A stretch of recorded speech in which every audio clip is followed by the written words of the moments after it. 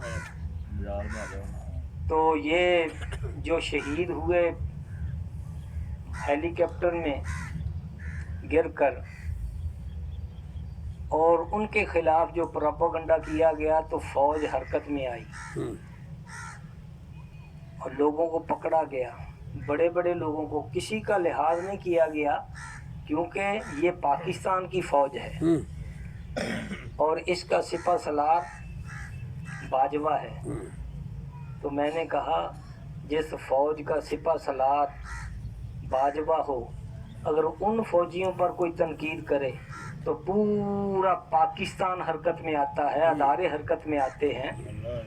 تو جس فوج کا سپہ سالار مصطفیٰ تھا، سبحان اللہ، سمجھ آ رہی میری؟ ہاں جی، جس فوج کا سپہ سالار مصطفیٰ تھا، وہ فوج جو سرکار نے تیار کی تھی صحابہ کرام کی، سبحان اللہ، جنہوں نے بدر میں، احد میں، حنین میں، یرموک میں، اور بڑے بڑے انہوں نے ملک فتح کیے، تو حضرات گرامی جو ان کو برا کہے تو پھر قانون قدرت بھی حرکت میں آتا ہے۔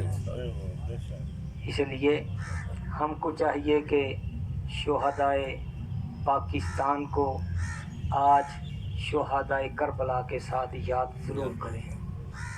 تو میں آپ احباب سے التماس کرتا ہوں کہ آج کے حوالے سے شہدائے پاکستان اور شہدائے کربلا کے حوالے سے کوئی آدمی بھی آج پیچھے نہ رہے، جو حسب توفیق ہے ضرور بر ضرور